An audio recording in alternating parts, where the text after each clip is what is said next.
Imagine आप हैं तो इंडिया के सिटीजन।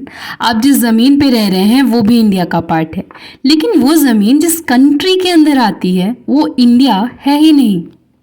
ये थी सिचुएशन 2015 के पहले इंडिया और बांग्लादेश की। किसी कंट्री की जमीन का हिस्सा अगर किसी और कंट्री के बाउंड्री के अंदर आता है तो इन्हें हम एनक्लेव्स कहते हैं। और इंडिया के पास बांग्लादेश के 112 एनक्लेव्स और बांग्लादेश के पास इंडिया के 51 एनक्लेव्स थे। And to make it worse, कुछ ऐसे एनक्लेव थे जिनके अंदर भी एक एनक्लेव प्रेजेंट था और एक ऐसा एनक्लेव भी था जिसके एनक्लेव के अंदर भी एक एनक्लेव प्रेजेंट था। मुझे चक्कर आने लग गया अब।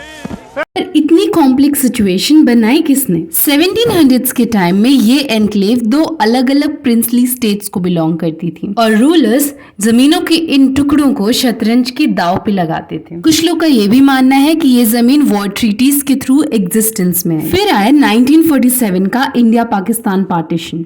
रंगपुर ईस्ट पाकिस्तान से मर्ज हो गया, लेकिन कूच बिहार इंडिया में 1949 तक मर्ज नहीं हुआ, जिसकी वजह से इन एनक्लेव्स का बंटवारा पार्टीशन के समय नहीं हो पाया। फिर आया 1971 का इंडिया पाकिस्तान वॉर, जिससे बांग्लादेश एक सेपरेट कंट्री बन गया। जिसके बाद इंडिया और बांग्लादेश के प्राइम मिनिस्टर्स ने एक लैंड बाउंड्री एग्रीमेंट साइन किया, बट क्योंकि इस एग्रीमेंट से इंडिया को 17,000 एकड़ जमीन का लॉस हो रहा था, पॉलिटिकल रीजन से ये कभी इम्प्लीमेंट ही नहीं हुआ। इन एनक्लेव्स में रह रहे लोगों की प्रॉब्लम ये थी कि दोनों ही कंट्रीज की फैसिलिटीज इंजॉय नहीं कर पाते थे, क्योंकि एनक्लेव के बाहर एक दूसरी कंट्री है और उस कंट्री में चलने के लिए उन्हें वीजा की जरूरत पड़ेगी।